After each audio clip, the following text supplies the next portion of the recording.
शिशुगोपवेशम् इन्द्रादिदेवगणवन्दितपादपीठम् वृन्दावनम् वसुदेवसूनम् नवजलधरवर्णम् चम्पकोद्भासिकरणम् विकसितनलिनास्यम् विस्फुरन् कनकरुचिदुकूलम् चारुवर्हावशूलम् कमपि निखिलसारम् नौमि गोपीकुमारम् वंशीविभूषितकरान्नवनीरदाभात् पीताम्बरादरुणबिम्ब कलाधरोष्टात् पूर्णेन्दुसुन्दरमुखादरविन्दनेत्रात् कृष्णात् परम् किमपि तत्त्वमहं न जाने।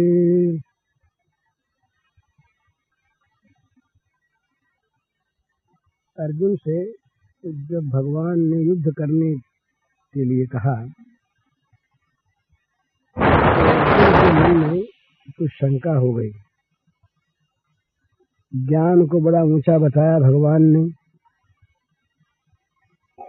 तो अर्जुन ने पूछा ज्यायसी चेत कर्मणस्ते मता बुद्धिं जनार्दन तत्किं कर्मणि घोरे माम नियोजयसि केशव। कहा महाराज, यदि कर्म की अपेक्षा ज्ञान ऊंची वस्तु है तो मुझे इस घोर कर्म में आप क्यों नियुक्त करते हैं, तो घोर कर्म में क्यों लगाते हैं? ये अर्जुन का प्रश्न है। इसी प्रश्न पर फिर कर्मयोग का आरंभ करके सारे गीता का निरूपण हुआ। ये तीसरे अध्याय का आरंभ हुआ। तो अर्जुन को बताया भगवान ने कि तुम्हारी जो प्रकृति है वो युद्ध करने की है, प्रकृति स्वाम नियुक्त।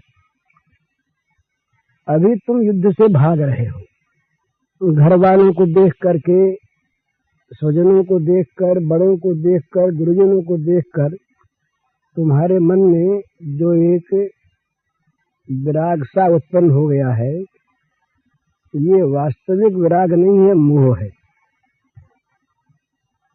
परंतु जब तुम यहाँ से हटे और जब इन लोगों ने कहा कि अर्जुन कायर था, भाग गया, भाग रहा है, देखो अर्जुन कायर भाग रहा है, तो तुम्हारी प्रकृति तुम्हें मजबूर करेगी युद्ध करने के लिए, तुम्हें लड़ना पड़ेगा। प्रकृति स्वाम नियुक्त। प्रकृति जो तुम्हारा स्वभाव है वो तुम्हें जबरदस्ती लगा देगा, परंतु तुम लगोगे राज्य की आशा से, लगोगे ममता से, लगोगे कामना और आसक्ति को रखकर, तो फंस जाओगे, पाप लगेगा। युद्ध तो करना ही पड़ेगा। इसलिए सुख दुखे समय कृत्वा लाभा लाभौ जया जयौ ततो युद्धा युजस्व नये पापम अवाप्स्यसे। सुख दुख को, लाभ हानि को, हार जीत को बराबर करके समता युक्त मन से, कहीं आसक्ति ममता राग न रखकर युद्ध करो, सद्भाव से युद्ध करो, भगवत सेवा के भाव से युद्ध करो, तो तुम्हें पाप नहीं लगेगा। युद्ध रूपी कर्म के द्वारा भगवान की पूजा होगी। तो कल जो अपने बात हुई थी ना, वो इसी आशय को लेकर के थी कि कर्म यदि कहीं देखने में बहुत मधुर न हो, कड़ा कर्म हो, रस रुद्र हो चाहे, पर यदि उसमें भाव सुंदर होता है, भाव यदि सेवा का होता है, भाव यदि भगवत सेवा का होता है, तो वो क्रूर कर्म भी, वो घोर कर्म भी भगवान की पूजा बन जाता है। पर इसका ये अर्थ नहीं है कि घोर कर्म में प्रवृत्त होना चाहिए। घोर कर्म से तो निवृत्त ही होना चाहिए।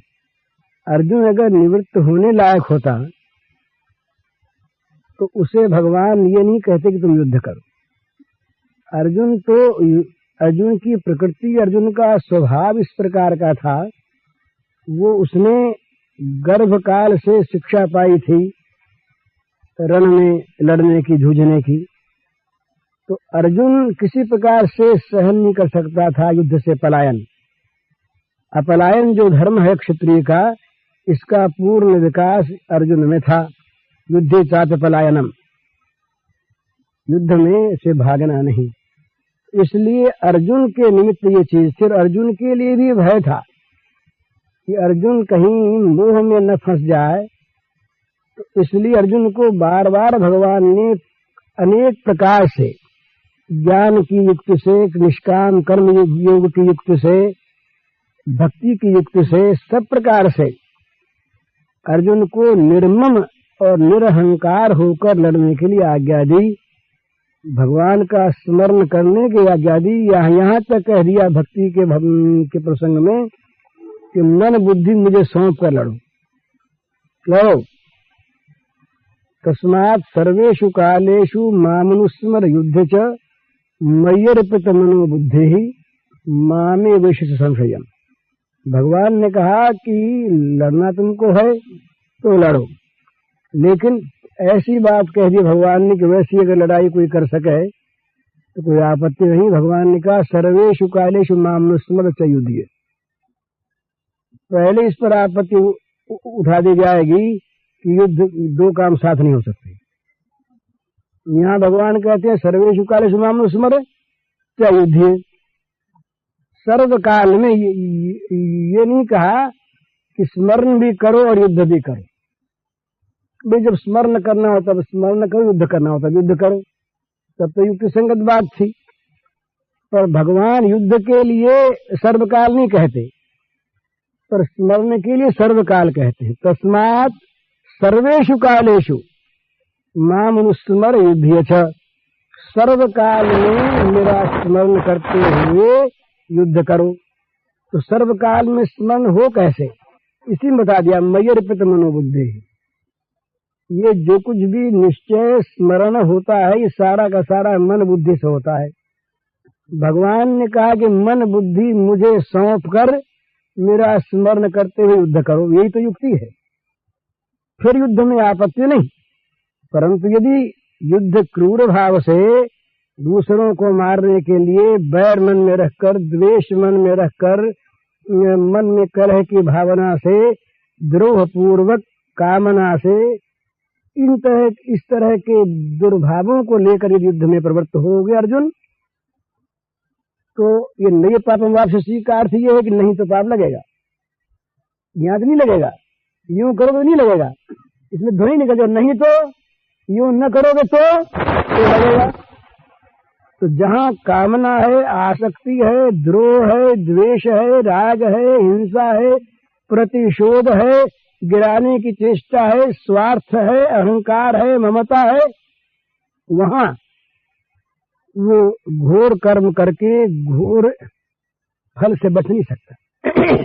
ये तो शिवजी संहार करते हैं। शिवजी का जो रुद्र रूप है ये संहार करने के लिए, इसीलिए इनको तामस देवता कहा है। तो शिवजी तामस नहीं है, शिवजी और विष्णु इनमें कोई अंतर नहीं है, एक ही भगवान के ये तीन रूप हैं तीन लीलाओं के लिए। परंतु शिवजी का एक रूप है, वो सारे जगत को खा जाते हैं, संहार करते हैं। तो इसलिए इन्हें तामस देव बतलाया गया है। तो ये शिवजी कर सकते हैं। ये एक जगह आई है ये कथा पद्म पुराण में कि भाई भगवान जो हैं ये काल रूप से सबको मारते हैं, क्योंकि भगवान में अहंकार नहीं, ममता नहीं, और हम भी सबको मारें तो क्या आपत्ति है। का तुम नहीं मार सकते।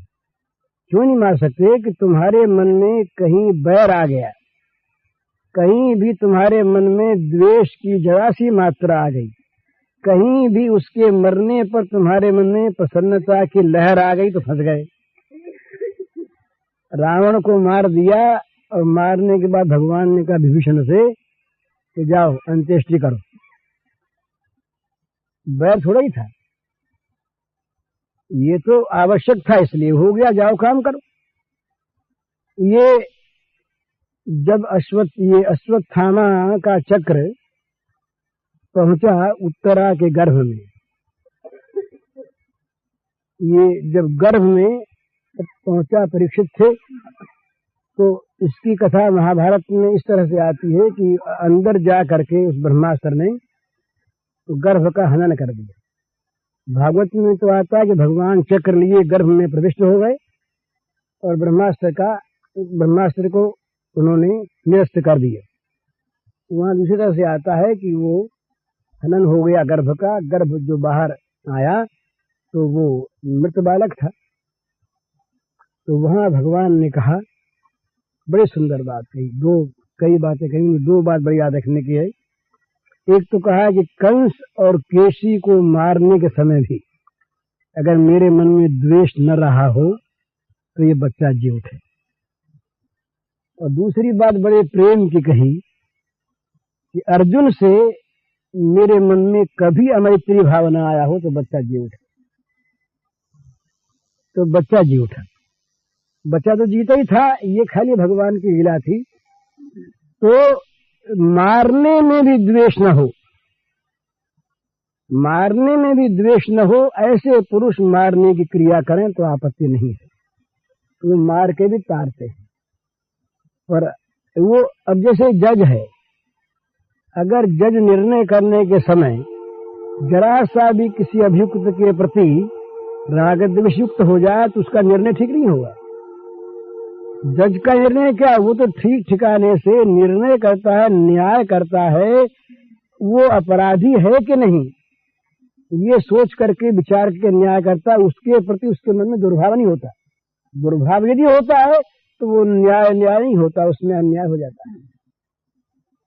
इसलिए ये प्रार्थना की है, उपनिषदों में आया है, ऋषियों ने कहा कि महाराज हमको हमेशा आप कुशल कर्मों में लगाइए,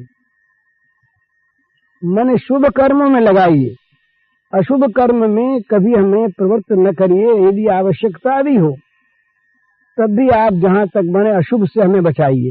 अशुभ कर्म में प्रवृत्ति होने पर होता क्या है, अशुभ की तो आदत पड़ जाती है और भाव छूट जाता है, तो बड़ी मुश्किल होती है। ये हमने देखा है, बंगाल में क्रांतिकारी लड़के जो थे आरंभ में ये डाका डालते थे, ये देखी हुई चीज है। डाका डालते, किसी के घर में जाते, जा करके कहते कि माताओं बहनों हमें देश के लिए धन की जरूरत है और आपके घर में धन है, आप हमें इतना धन दे दीजिए, नहीं तो हमें जबरदस्ती लेना पड़ेगा। आपके प्रति हमारा कोई दुर्भाव नहीं है, आप कृपा पूर्वक दे दीजिए। तो उस समय उनके मन में कोई दुर्भाव नहीं था, वे वास्तव में देश के लिए ही करते थे और उसमें से एक पैसा अपने लिए लेते नहीं थे, बचाते नहीं थे। उसके बाद क्या हुआ कि वो डकैती डालने की आदत पड़ गई और देशभक्ति जातेरी छूट गई। तो बुरी चीज बहुत जल्दी ग्रहण कर लेता आदमी और फिर क्या करता है भूल से कि उस बुरी चीज के ग्रहण करने के बाद अपने मन में अपनी द्वारा ऐसा सोच लेता है कि ये मैं भले के लिए कर रहा हूँ, इसलिए बुरे कर्म में आपत्ति नहीं है, घोर कर्म में आपत्ति नहीं है। लेकिन वो होता क्या है, वो बुराई तो रह जाती है और भलापन जो है वो भाव का होता, वो निकल जाता है। इसलिए ऋषियों ने प्रार्थना की भगवान से उपनिषदों में कि महाराज हमें तो आप निरंतर कुशल कर्म में लगाइए, भाव भी अच्छा हो और कर्म भी शुभ हो। एक कोई को ये काम सौंपा जाए कि भाई तुम इन कसूरवारों के बैंच लगाया करो, और एक को ये काम सौंपा जाए कि तुम जो अच्छा काम करने वाले उन्हें इनाम बांटा करो। दोनों ही कर्म यदि अच्छे भाव से होते हैं तो बेंच लगाने वाला भी ठीक काम करता है, माना, पर बेंच लगाने वाले की बेंच लगाने में अभ्यास कराने की वृत्ति हो जाती है, तो बेंच लगाना सीख जाता है, और पुरस्कार देने वाला, दान देने वाला दान देना सीख जाता है। जिस प्रकार के मनुष्य कर्म करता है निरंतर, उसी प्रकार का उसका स्वभाव बन जाता है। इसलिए स्वभाव में जब तक मनुष्य के तमोगुण पर पूरा काबू ना आ गया हो, तब तक उसको शुद्ध भाव से भी तमोगुणी कार्यों से बचना चाहिए। ये चोरी से बचने के लिए चोरी की कला सीखना ये है तो अच्छा, लेकिन हरेक के लिए काम की चीज नहीं है। तो बुराई जो है ये जल्दी ग्रहण हो जाती है। एक हमारे मित्र थे बंबई में, ये पुरानी बात है, बड़े सज्जन थे और बड़े साधु प्रकृति के थे। तो उनके मन में एक भावना आई कि ये वेश्याएं जो हैं ये बेचारी बहुत सी निर्दोष होती हैं और किसी प्रकार के दुस्संग में आकर के और किसी प्रलोभन में, किसी भय में, किसी प्रकार की विपत्ति में आकर ये इस मार्ग में आ जाती हैं, इनका उद्धार हो जाए तो अच्छा है। ये भावना उनकी थी, शुद्ध भावना। तो वो मेरे पास आए, उन्होंने कहा कि ये काम करना चाहिए। मैंने कहा मेरी तो हिम्मत कम पड़ती है, आप करो। तो वो उस काम में दो एक जगह गए, लगे तो वहाँ तो हर तरह के लोग होते हैं। वहाँ तो बदमाश भी हैं, गुंडे भी हैं, शराबी भी हैं, जुआरी भी हैं, ये जैसा गिरोह होता है वैसे होते हैं। तो एक दो मामले में तो गए, एक दो केस में वो बदमाशों ने उनका सामना किया। तो एक पटवर्धन थे CID के, वो DIG थे, तो वो सत्संग में आया करते थे। उनसे मैंने बात की तो उन्होंने कहा कि आप अपने मित्र को समझा दीजिए भाई जी, उनका उद्धार तो वो करेंगे कि नहीं करेंगे, तो स्वयं वो पतित हो जाएंगे। वो संग ही ऐसा है, उसमें तो कोई सुखदेव मुनि हो और वो अगर जा करके रहें और बच सके तब तो ठीक है, नहीं तो उस संग में अगर रहेंगे तो या तो उन्हें गिरना पड़ेगा और या वो रह नहीं सकेंगे। ये आप लोगों का काम नहीं, इसको छोड़िए आप। फिर भी वो माने नहीं, तो आखिर वो कुछ ऐसा ढंग बैठा कि उनको फिर छोड़ना पड़ा वो काम। तो ये बुरी चीज जो है ये जल्दी मनुष्य ग्रहण कर लेता है, इसलिए अच्छे के लिए भी, अच्छाई से भी बुरा काम करने की, घोर कर्म करने की प्रवृत्ति ये खतरनाक है, मनुष्य के लिए सावधानी की जगह है। इसमें कहीं प्रलोभन आ जाए, कहीं द्वेष आ जाए, कहीं राग आ जाए, कहीं मन में कुत्सित भावना आ जाए तो गिरना सहज है। तो जहाँ, क्योंकि ये फिसलाहट है ना, प्रकृति जो है ये स्वाभाविक अधोगामिनी है, नीचे को जाती है। तो नीचे को जाने वाली प्रकृति हमारी है।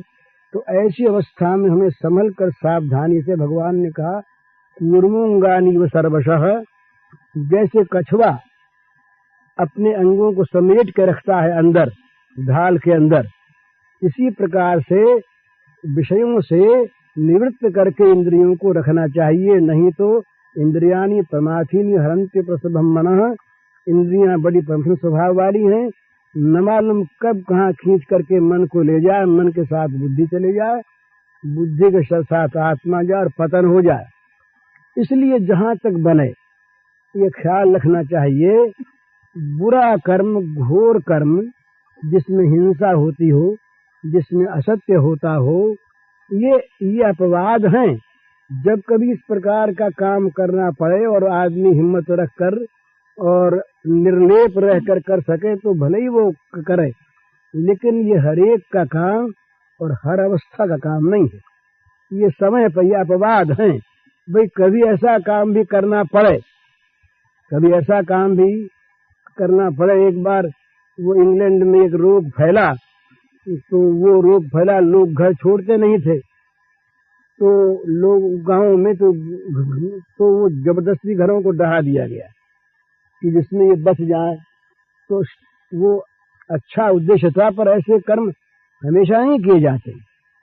तो जिस कर्म में हिंसा हो, जिस कर्म में द्वेष दिखता हो, जिस कर्म में काम को आश्रय मिलता हो, जिस कर्म में लोभ को आश्रय मिलता हो, इस प्रकार के कर्म अच्छे उद्देश्य से भी जहाँ तक हो सके मनुष्य को करने से बचना चाहिए। नहीं तो वो ये जो दोष हैं, ये दोष तो चिपट जाएंगे और जो अच्छी चीज है वो उसमें से निकल जाएगी। तो शुभ कर्म हो, शुभ भाव हो, ये दोनों जहाँ पर हों वहाँ बड़ा अच्छा है। तो कल जो अपने बात हुई थी ना, उसमें इतनी बात और साथ साथ जोड़ लेनी चाहिए कि अकुशल कर्म, यद्यपि जहाँ अभिमान नहीं है वहाँ कुशल और अकुशल कर्मों में कोई भेद नहीं है, और जहाँ वो कामना आसक्ति नहीं है, ममता नहीं है, वहाँ काम पड़ने पर लोक हितार्थ ऐसा काम करने में आपत्ति भी नहीं है।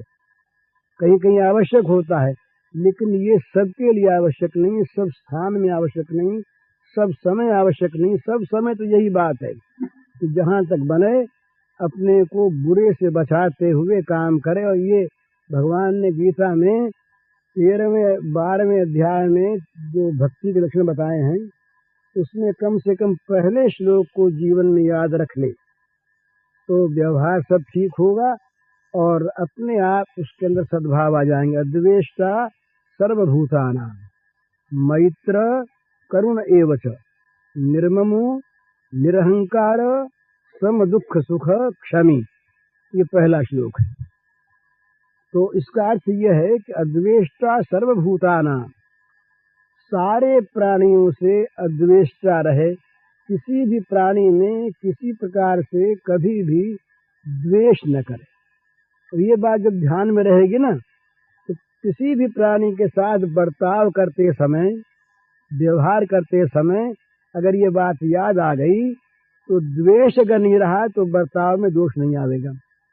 बर्ताव करा भी कहीं होगा तो उसमें द्वेष नहीं आवेगा। अद्वेष्टा सर्वभूतानां, ये नहीं कहा कि अमुक अमुक के साथ तो तुम द्वेष कर सकते हो और अमुक अमुक से मत करो, ऐसी बात नहीं। सर्वभूतानां, जितने भी प्राणी हैं, किसी भी प्राणी के प्रति तुम्हारे मन में कभी द्वेष नहीं आना चाहिए। द्वेष से रहित, पर द्वेष से रहित हुआ कुछ नहीं किया, इसमें एक नेगेटिव चीज हो गई, कुछ किया नहीं, द्वेष नहीं किया, कुछ नहीं किया, कुछ करना भी चाहिए। तो कहते हैं मैत्र, केवल अद्वेष्टा होने से काम नहीं चलता, मैत्री भावना करो और मैत्री भावना युक्त क्रिया करो। मैत्र का अर्थ है मित्रता बरतो, मित्रता का बर्ताव करो। तो मित्रता के बर्ताव का भाव यही है कि दूसरे के दुख में साथ दो, उसके दुख में हिस्सा बटा। मित्र वही जो विपत्ति बटावे, दूसरे के दुख में हिस्सा लो। सुख में हिस्सा लेने वाले मित्र हैं वो एकांगी मित्र होते हैं, और वो उन मित्रों से बचना भी चाहिए क्योंकि दुख पड़ने पर शायद वो न हिस्सा ले। मित्र वही है जो दुख में तो हिस्सा ले जानकर, और सुख में हिस्सा लेने से अपने को बचा ले। हैं? हाँ, बुखार में खाई दवाई देनी, पर दवाई देने के लिए देवतुर मारने के लिए जर दे देवतना। बात होने की वृत्ति की बात है, मैं की वृत्ति की बात, मैं की बुखार में खाई दवाई जरूर देनी, लेकिन बुखार उतारने के वास्ते देवता ठीक है। और खारी खारी दवाई देने के बहाने पड़ जावे है, बोले आपने तो खारी देनी चाहे बुखार हो चाहे नहीं हो, तो मुश्किल हो जाओ। हाँ, अब बात ठीक है, मेरे देश बाहर कर दो, बात बहुत ठीक कही डॉक्टर साहब, ठीक है। अद्वेष्टा सर्वभूतानां मैत्र करनी उचित। तो ये अन्न बंद करने में आपत्ति नहीं, खारी दवाई देने में आपत्ति नहीं, पर मित्र भावना होनी चाहिए। मित्र भावना हो और द्वेष रहित हो, या यहाँ पर ये आम चीज है सबके लिए। या ये नहीं बताया कि अमुक क्रिया करो, ये कहा है वहाँ कि भाई मित्र यदि बुरे मार्ग में जाता हो तो जहाँ तक बने उसको रोके, और कुपथ निवारी सुपंथ चलावा, गुण प्रगट ही अवगुण ही दुरावा। ये मित्र की व्याख्या की तुलसीदास जी महाराज ने। कुपथ निवारी, बुरे मार्ग में जाने से रोके, अच्छे मार्ग में उसको प्रवृत्त करे, पर अपने मित्र की बुराई का प्रकाश न करे। गुण प्रगटे अवगुण ही दुरावा, उसके दोषों को छिपावे, मित्र के दोषों को, और उसके गुणों को प्रकट करे। दूसरों के साथ ये बर्ताव है ना, गुणों का प्राकट्य और दोषों का छिपाना दूसरों से होता है, और मित्र के साथ अगर कुमार्ग में जाता हो उसको रोक रहे। श्री कृष्ण महाराज ने तो यहाँ तक कहा है महाभारत में कि अगर बस चले न माने तो चोटी खींचकर कान पकड़ के भी उसको रोक ले, यहाँ तक आपत्ति नहीं, फिर न माने उसकी इच्छा। तो ये एक जनरल चीज है, अद्वेष्टा सर्वभूतानां मैत्र करुण एव च। मित्र यदि कड़वी दवा दे तो आपत्ति नहीं, पर द्वेष भाव न हो और मित्र भाव हो। माता पिता बच्चों को कड़वी दवा भी देते हैं, बच्चों का खाना भी बंद कर देते हैं, तो माता पिता में द्वेष नहीं, वो दो चीज हो जानी चाहिए, अद्वेष्टा हो और मित्र भावापन्न हो। नहीं तो ये क्या होता है, ये भगवान इसीलिए सारी बातें कही अर्जुन को युद्ध करना है, और युद्ध करने में कहीं पर भी ये दोष आ गए तो भगवान ने पहले कह दिया कि फिर पाप लगेगा, गिर जाओगे और युद्ध से बच नहीं सकता। तो द्वेष रहित होकर युद्ध करे, ममता रहित होकर युद्ध करे, आशा रहित होकर युद्ध करे, तब तो ठीक है। और यदि उसमें आशा, ममता, द्वेष, कामना इत्यादि साथ साथ है तो बच नहीं सकता पाप से। तो अद्वेष्टा सर्वभूतानां मैत्र करुण एव च। अच्छा, मित्रता में लेन देन दोनों होता है। इससे भी आगे एक बढ़ी हुई चीज और है, केवल मित्रता से काम नहीं चलता। भाई एक मित्र है वो दे नहीं सकता, तो मित्र धर्म ही जब विकसित होता है उसमें बताया है विपत्ति काल कर सतगुण नेहा श्रुति का संत मित्र गुण यहा। साधारण समय में मित्र के साथ जो बर्ताव हो उसकी अपेक्षा विपत्ति में 100 गुना अधिक स्नेह का बर्ताव करना चाहिए। साधारण काल में हम और आप दो मित्र हैं, बगल से हम निकल गए, आपके नहीं भी बोले तो कोई बात नहीं है, पर विपत्ति काल में अगर कहीं बिना बोले हम निकल गए तो ये मन में आएगा कि इस समय विपत्ति में तुमसे कौन बोलेगा। विपत्ति काल में मित्रों की परीक्षा होती है। गिरिधर मित्र नारी आपत काल परखिए हिचारी। मित्र की परीक्षा विपत्ति काल में होती है, विपत्ति के बिना मित्र का नहीं पता लगता। ये जो दास, ये जो सख्य भाव है ना भक्ति में इसमें इसकी बड़ी बड़ी परीक्षाएं होती हैं, हुई हैं। विपत्ति में जो मित्र को साथ दे, मित्र की विपत्ति ले ले, मित्र का कलंक ले ले, ये और ऊंची चीज है। मनुष्य धन दे देता है और प्राण भी कहीं दे देता है, यश मिलता है ना उसको बदले में। त्याग की मात्रा जितनी जितनी वो विशद होती है और ऊंची होती है, पवित्र होती है, उतना उतना ही त्याग का महत्व होता है।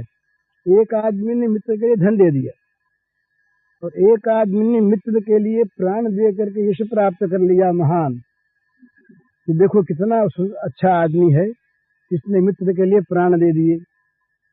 और एक आदमी उससे ऊंचा बढ़ा हुआ है जो मित्र के कलंक को अपने ऊपर लेकर के अपने जीवन को जिसने कलंकित घोषित करवा दिया। मित्र का कलंक ले लिया, उसका नाम नहीं हुआ, वो कलंकी बना। कलंकी हालांकि नहीं था वो, ये और ऊंचा त्याग है। मित्र के लिए प्राण देना, धन देना, ये उतना कठिन नहीं है। वो एक मैंने कहानी, एक वो कथा आती है यूरोप में, वो कहाँ किसी के दो मित्र थे, दो में क्या नाम थे, पाइथागोरस, दो मित्र थे वो। तो दो मित्र थे, तो दोनों मित्रों में एक मित्र को सजा हो गई फांसी। तो ये हुआ कि भाई उस समय रेल वेल तो थी नहीं, तो कहा कि भाई घर हो आवे, तो उससे कहा यार 3 महीने का तुमको समय दिया जाता है, पर 3 महीने में ये करना होगा कि तुम्हारे बदले में कोई यहाँ कैद रहे, और तुम अगर न पहुंच सको उस दिन तो जो तुम्हारे बदले में रहे उसको फांसी हो जाए। तो उसका एक मित्र रहा, उस मित्र तो चाहता था कि ये हो जाए, इसके बदले में फांसी हमको हो जाए। तो मित्र ने अपना नाम लिखवा दिया, दस्तावेज पर साइन हो गया, सब कुछ हो गया, वो गया, ये रह गया। बड़ी खुशी से रहा। और अब इसके मन में ये भावना, ये कामना करता रोज कि 3 महीने बीत जाए और वो ना आवे तो बड़ा अच्छा, 3 महीने बीत जाए और वो ना आवे तो बहुत अच्छा। तो साहब अब रेलवे थी नहीं उस समय, घोड़ों पर आते थे, पैदल आते थे, तो 3 महीने पूरे हो गए। तब आज अंतिम दिन है, वो आया नहीं। तो ये कहता है जेलर से उससे कि भाई वो तो आया नहीं, समय पूरा हो गया, अब हमें फांसी लगा दी जाए। देर क्यों कर रहे हो? ये समझता है कि कहीं वो आ गया, फांसी से हम बच जाएंगे तो हमारा ये बड़ा सुंदर सुअवसर जो है मित्र के लिए प्राण देने का, ये नहीं रहेगा, फिर क्या होगा। इसको चिंता है, जैसे धन वाले को, धन के लोभी को धन पाने की चिंता रहती, जल्दी पहले हम प्राप्त करने दूसरा ना आ जाए। इसी प्रकार से इसको प्राण देने की चिंता थी, जल्दी से हमारे प्राण ले लिए जाए, मित्र बच जाए। तो आखिर बस वो समय हो गया, ये फांसी पर जाने ही वाला था। उधर से वो घोड़ा दौड़ाता हुआ आया कि मैं आ गया, मैं आ गया। वो आ गया, अब दोनों आ गए। वो कहते फांसी हमें लगे, वो कहते फांसी हमें लगे। वो कहते हैं कि भाई हम टाइम पर आ गए, फांसी क्यों इसको लगे, हमको लगनी चाहिए। वो कहता कि टाइम पूरा हो गया, मुझे फांसी वो लग रही तो मुझको लगनी चाहिए। ये मृत्यु की होड़, वो कहता मैं मरूं, वो कहता मैं मरूं, आखिर किसको मारे। तो उस राजा को बुलाया गया, राजा आया वहां पर। राजा ने आकर के पूछा कि भाई क्या बात है। कहा ये ऐसी बात है। कहा कि तुम्हारा संबंध क्या है। बोले हम आपस में मित्र हैं। कहा भाई तुम दोनों की फांसी माफ, एक बात है तीसरा मित्र मुझको बना लो, वो तुम तीसरा मित्र मैं बन। ये मित्र के लिए प्राण देने की बात। तो इस प्राण देने में एक एक चीज होती है, प्राण देना कोई मामूली बात नहीं है, बड़ी ऊंची चीज है। इस प्राण देने की बात में यश रहता है। मनुष्य जो है ये बड़ा यश का कामी है। हम लोग सभी बड़े बड़े लोग ये चाहते हैं कि इतिहास में हमारा नाम अमर रहे, इतिहास के पन्नों में स्वर्णाक्षरों में हमारा नाम लिखा जाए, ऐसी कोई कृति हमसे बन जाए, हम हमारा नाम अमर हो जाए।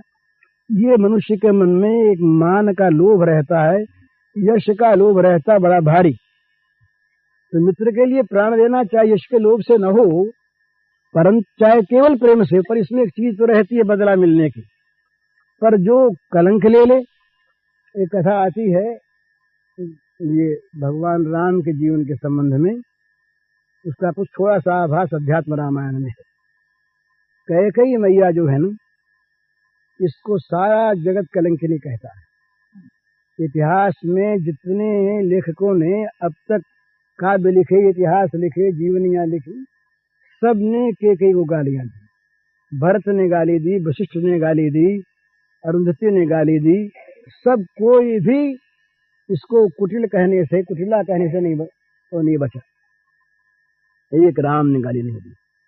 राम ने कहीं पर भी, किसी रामायण में भी ऐसी बात नहीं आती कि राम ने कैकेयी को गाली दी, अपशब्द कहा हो। तो क्यों?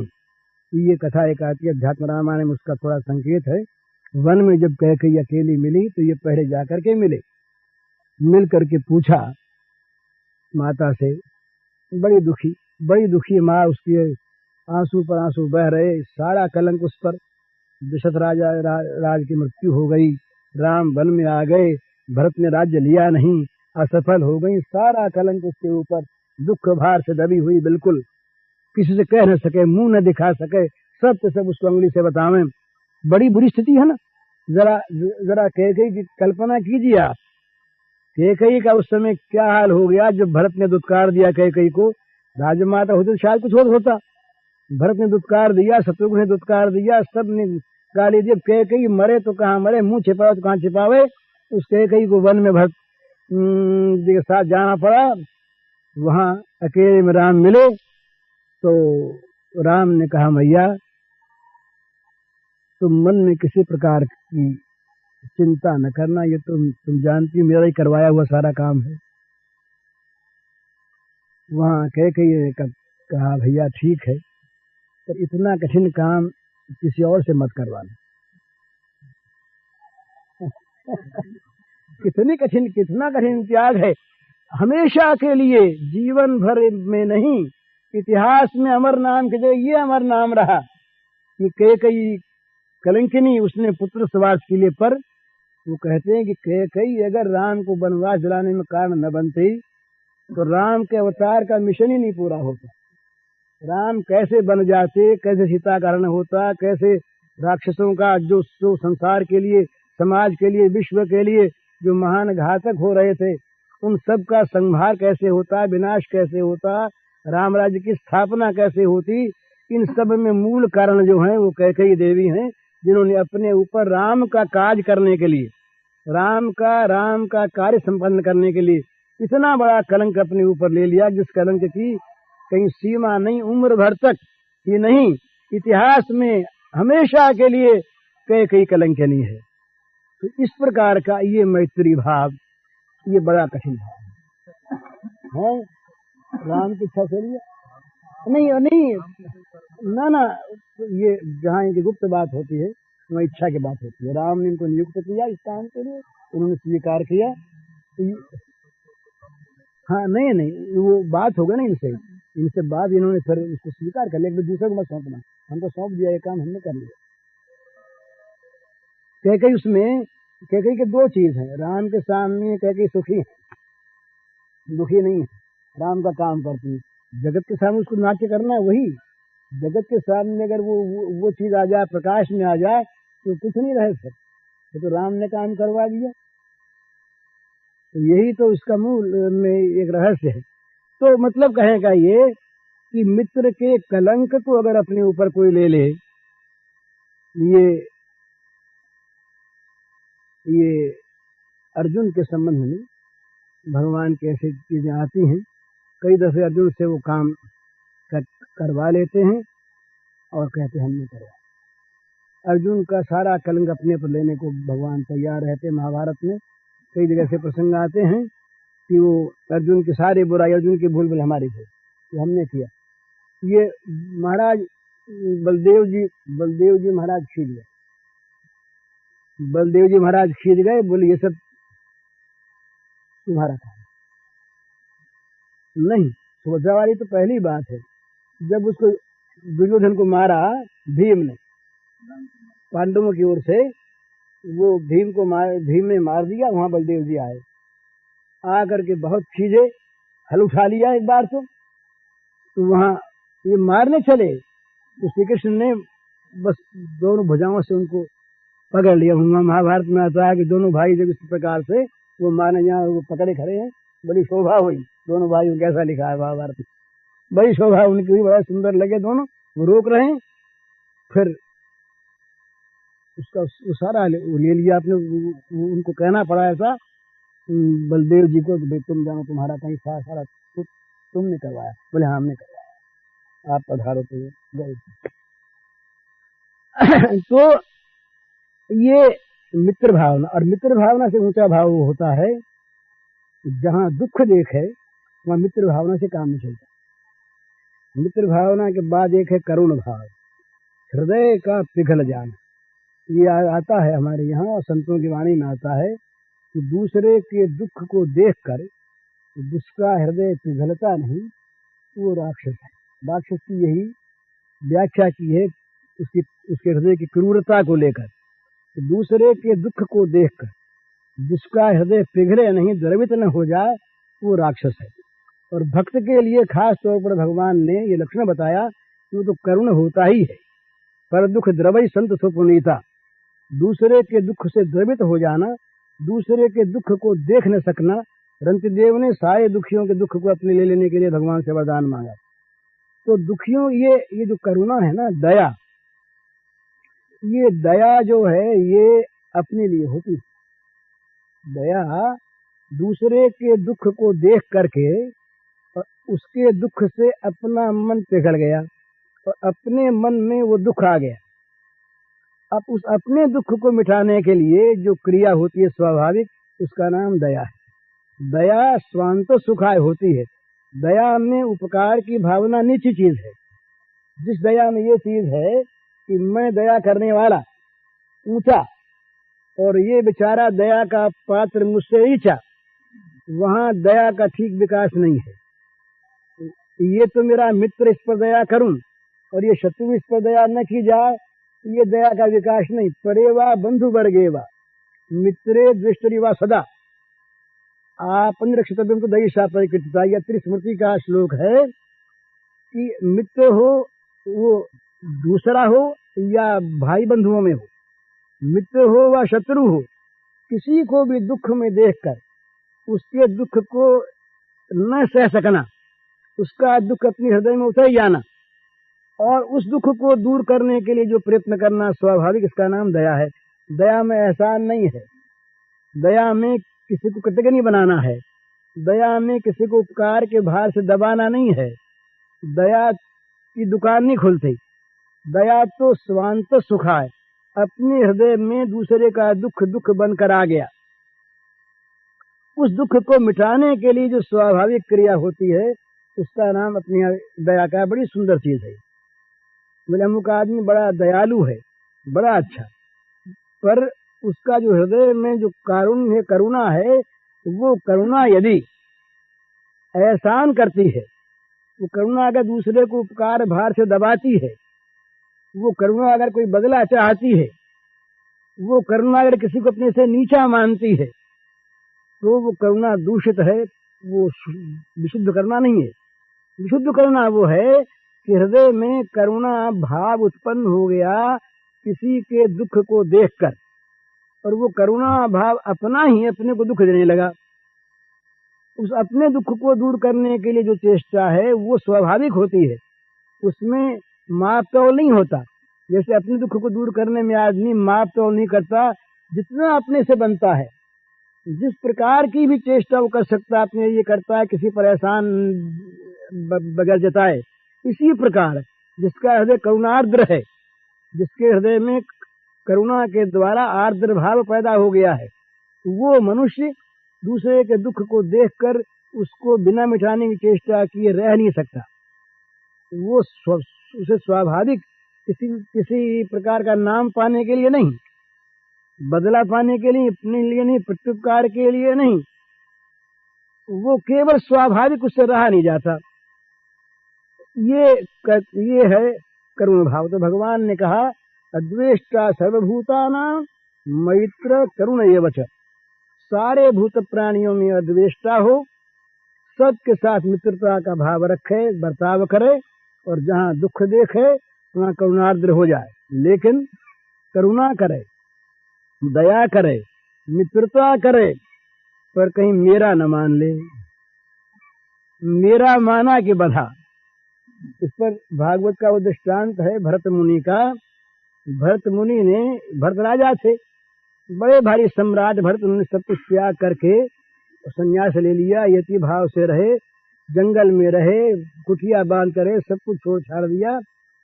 एक हरिणियों का एक दल जा रहा था, सिंह ने बड़े जोर से दहाड़ मारी, गर्जना की, उससे एक हरिणी का गर्भ नदी में गिर गया।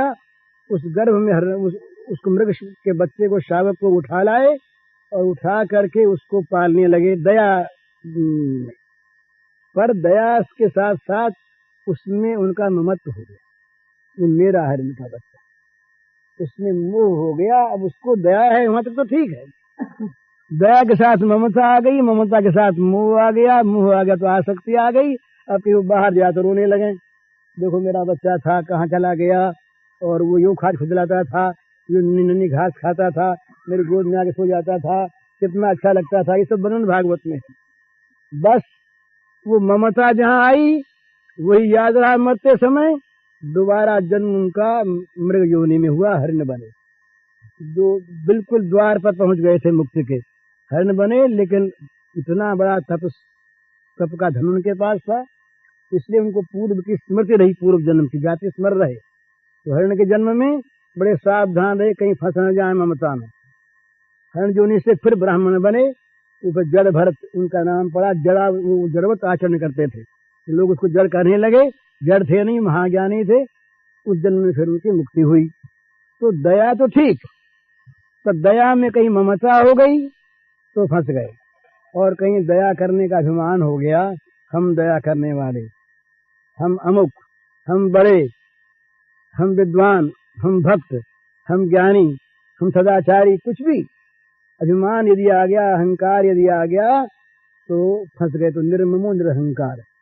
ये कहा कि सबसे अद्वेष्टा रहो, सबके साथ मित्रता करो, दया करो, पर कहीं ममता न करो, अहंकार न करो। और अपने सुख दुख में क्या करें, ये सम रहो। सम दुख सुख, अपने सुख दुख में समता बरतो, दूसरे के सुख में प्रसन्न हो, और दुख में दुखी होकर दुख को टालने की चेष्टा करो। तो अपने सुख दुख में समता रखो। और अंतिम बात कही क्षमी, क्षमा में और अक्रोध में बड़ा अंतर है। भला मनु महाराज ने दोनों धर्मों को अलग अलग बताया है। 10 धर्मों में क्षमा अलग और अक्रोध अलग। हमारे साथ किसी ने बुरा बर्ताव किया, बुरा बर्ताव करती हमारे मन में क्षोभ उत्पन्न हो गया, विकार आ गया, बेकाबू हम हो गए, ये तो है क्रोध। तो क्रोध ना आना ये और चीज है। क्रोध ना आने का अर्थ क्षमा न करना नहीं है, गुस्सा नहीं आया हमें, पर उसके दोष को तो हमने अपने मन में याद रखा ही, और दोष का बदला लिया जाता है। महाराज बहुत ये प्रतिशोध की भावना है ना, ये मन में रहती है बहुत लंबे दीर्घ काल तक। एक आदमी ने हमको गाली दी, बदले में हमने गाली दे दी, बदला हो गया। एक आदमी ने हमको गाली दी, हमने बदले में गाली तो नहीं दी, पुलिस में रिपोर्ट कर दी। अपने जबान बोले क्यों गंदी करें, पुलिस आप समझेगी, बदला तो उसको मिल जाए, ये कर लिया। ये न किया, बहुत अच्छे आदमी हम हैं, बोले भाई क्यों पुलिस में जाए और क्यों गाली से के बदले में गाली बके। सब भगवान तो देखते हैं ना, वो अपने आप इसका फल दे देंगे। ये बड़े अच्छे आदमियों की चीज है, पर यहाँ भी उसको बदला मिले, ये हमने भगवान के नालिश कर दी, फरियाद कर दी। ये भी नहीं किया हमने, हमारे मन में ये भी नहीं आया, न हमने गाली बदले में दी, न हमने पुलिस में रिपोर्ट की, न हमने भगवान के यहाँ नालिश की, कुछ नहीं, हो गया। मन में याद है किया था बड़ा बुरा। उसके 10 वर्ष के बाद, 15 वर्ष के बाद उसका लड़का मर गया।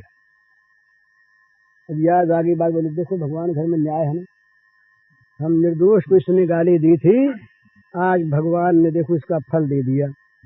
चाहे भगवान ने फल दिया हो किसी और कर्म का उसको, पर हमने उसको अपने खाते में खता लिया कि भाई हमको गाली दी थी, उसका फल इसको भगवान ने दिया। ये प्रतिशोध की भावना मन में रहती है कब तक, जब तक क्षमा नहीं हो। तो क्षमा का अर्थ यह है कि अपने मन से दूसरे के दुर्व्यवहार को सदा के लिए भुला देना और भगवान से प्रार्थना करना कि इसको भगवान क्षमा करे। जैसे प्रहलाद ने हिरण्यकश्यप के लिए भगवान से वरदान मांगा, जैसे इसने काकभूषणी ने पूर्व जन्म में वो गुरु का अपमान किया, शिव जी ने शाप दिया, इनके गुरु ने दुखी होकर के उस शाप को वरदान के रूप में परिणत करवा दिया। ये क्षमा, दूसरे के दोष का बदला लेने की तो भावना हो ही नहीं, उस बेचारे को उसका दंड भोगना पड़ेगा, इससे बचा देने के लिए खाता ड्योढ़ा कर दिया और भगवान से क्षमा चाह लिए। एक बात क्या है कि हमारे खाते में किसी के नाम 1000 रुपया लिखा है, दिया हमने उसको, हम उससे नहीं मांगते, पर रुपया जब तक खाते में लिखा है तो हमारा जो वारिश होगा या गवर्नमेंट के यहाँ हमारी सारी चीज चली जाएगी, तो खाता देख करके उस 1000 रुपयों की मांग की जा सकती है। समाजी तो आजकल होगी, पहले थी नहीं। 1000 रुपये की मांग की जा सकती, पर हमने अगर उन रुपयों को बट्टे खाते लिख करके खाता उसका बराबर कर दिया, फिर कोई नहीं मांग सकता। तो क्षमा में खाता बराबर होता है और अक्रोध में बराबर नहीं होता। इसलिए भगवान की यहाँ पर अक्षमी तो अद्वेष्टा सर्वभूताना मैत्र करुण एवच निर्ममो निरहंकार सम दुख सुख क्षमी, ये लक्षण बताए भक्त के। तो ये अर्जुन से कहा कि तुम ऐसे बनो। तो ऐसे बन करके अगर युद्ध कोई करे और उस युद्ध में अगर बिना इन भावों को ले करके ही कर्तव्य कहीं कुछ करना पड़े, वो अलग चीज है। नहीं तो जहाँ तक बने, अशुभ कर्म से मनुष्य को हमेशा बचना चाहिए। अशुभ का परिणाम जो है ना, ये मन पर इस प्रकार का होता है कि अगर कहीं वो भाव दब गए तो अशुभ के संस्कार मन में रह जाते हैं और अशुभ के संस्कार अशुभ कर्म में प्रवृत्त कर देते हैं। तो गांधी जी ने एक बार वो लिखा जेल के बाद, उन्होंने लिखा कि जेल में हम गए तो जेल में जितने जेल के लोग हैं, इन सब का काम है चोरों को, बदमाशों को, बुरा कर्म करने वालों को, ये जुर्म करने वाले लोगों को अच्छा बना देना। ये इनका काम है, इसीलिए जेल है। लेकिन हमने जेल में जा करके देखा कि जेल के लोग स्वयं ऐसे बने हुए हैं। वो स्वयं जुल्म करते हैं, स्वयं चोरी करते हैं, स्वयं ठगी करते हैं, स्वयं उनसे पैसा लेते हैं। ये सब बातें वो करते हैं खुद। तो क्यों करते? तो उन्होंने इस पर एक लेख लिखा था नवजीवन में कि इसलिए करते हैं कि जेल में और ऐसे आदमी रहने चाहिए जो आदमी समाज में सबसे ऊंचे हों, जो प्रलोभन में ना आए, जो बुरे संग का जिन पर असर न पड़े। अब वो रात दिन चोरों के साथ, डकैतों के साथ, खूनियों के साथ, जुल्म करने वालों के साथ रहेंगे तो क्या होगा कि उनके संग से उनका सुधार तो दूर रहा, वे स्वयं उसी में हिस्सा लेने वाले बन जाएंगे। पुलिस जो है अपने यहाँ की ये बदनाम है कि भाई ये चोरों में हिस्सा बैठाती है। तो क्या बात क्या है? तो हम ही लोग तो हैं, पुलिस को दूसरी थोड़ी है। वो संग से वो दोष आ जाता है। तो बुराई जल्दी ग्रहण होती है, अच्छाई बहुत देर से होती है। इसलिए बुरे कर्म में जो अशुभ कर्म हो, अकुशल कर्म हो, उसमें जहाँ तक बने अच्छाई को लेकर के भी, अच्छे भावना से भी प्रवृत्त होना ये ठीक नहीं है। ये मनोवैज्ञानिक लोगों ने ये लिखा है कि छोटे बच्चों को काम विज्ञान नहीं सिखाना चाहिए, ब्रह्मचर्य की बात नहीं करनी चाहिए। क्यों नहीं करनी चाहिए भाई?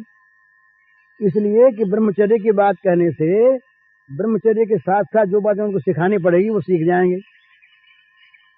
तो जो अपने आप सीखने की बातें पीछे हैं उनको पहले मत सिखाओ, क्योंकि पहले उनको सिखाने जाओगे, सिखाओगे अच्छे के लिए, पर अच्छाई तो आवेगी और बुराई तो आ जाएगी। इसलिए हमेशा शुभ का प्रयोग, शुभ का संपादन, शुभ का ग्रहण, शुभ का धारण करे और भगवान से यही मांगे कि कभी भी अशुभ करने की न हमारे मन में प्रवृत्ति हो, न आवश्यकता हो, और न महाराज कभी आप ही ऐसी आज्ञा दें जिससे अशुभ कर्म करना पड़े। अशुभ की भगवान नहीं आज्ञा देते, ये तो हम ही भगवान की आज्ञा मान लेते बहुत दफे। भगवान तो अशुभ की कहीं आज्ञा देते हैं तो अशुभ नहीं होता, वो अशुभ में शुभ बना के आज्ञा देते हैं। वो तो संख्या अगर कहीं खिलाने को दिए अच्छे वैद्य तो उसको शोध करके देते हैं, उसकी मात्रा बता देते हैं जिससे संख्या व अमृत बन जाता है। इसी प्रकार भगवान ने गीता में युद्ध की आज्ञा दी तो उसको निष्काम भाव के द्वारा पवित्रता में कर दिया। पवित्र ही नहीं, आज्ञा को देखिए, भगवान की युद्ध करने की आज्ञा। वो कहते हैं मयि सर्वाणि कर्माणि सन्न्यस्याध्यात्म चेतसा निराशी निर्ममो भूत्वा युद्ध से जगतज्ञ। सारी बात आ गई। वो कहते हैं कि प्रत्येक का तुम जो कुछ भी कर्म करते हो, सारे कर्म को अध्यात्म चित्त से मुझ में निक्षेप करते चले जाओ।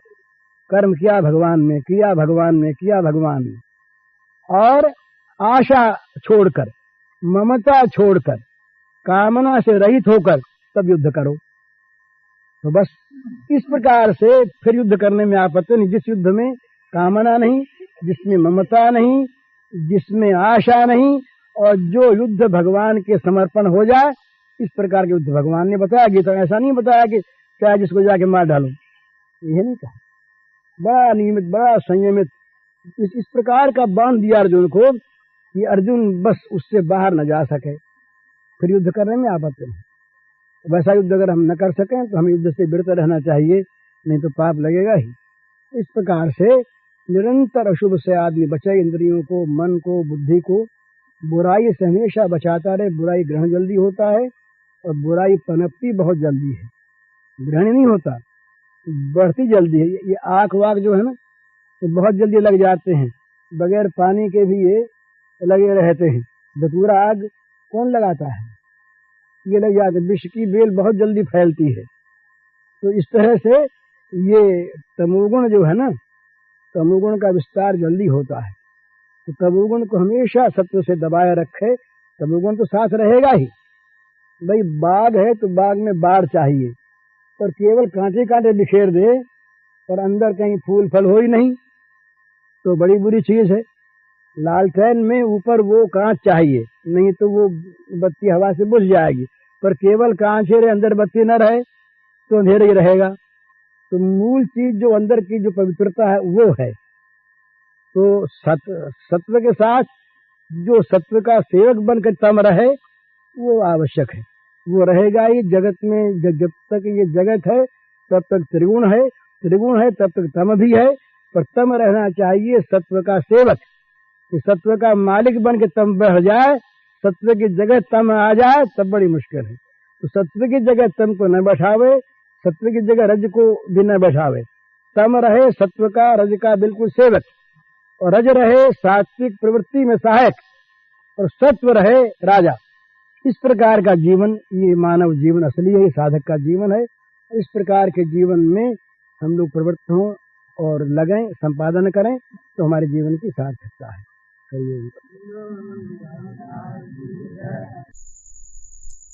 पूज्य श्री भाई जी के इस प्रवचन का शीर्षक है अच्छे के लिए भी बुरा काम न करें। इसका कैसेट संख्या है 141। यह प्रवचन रतनगढ़ में दिया गया था।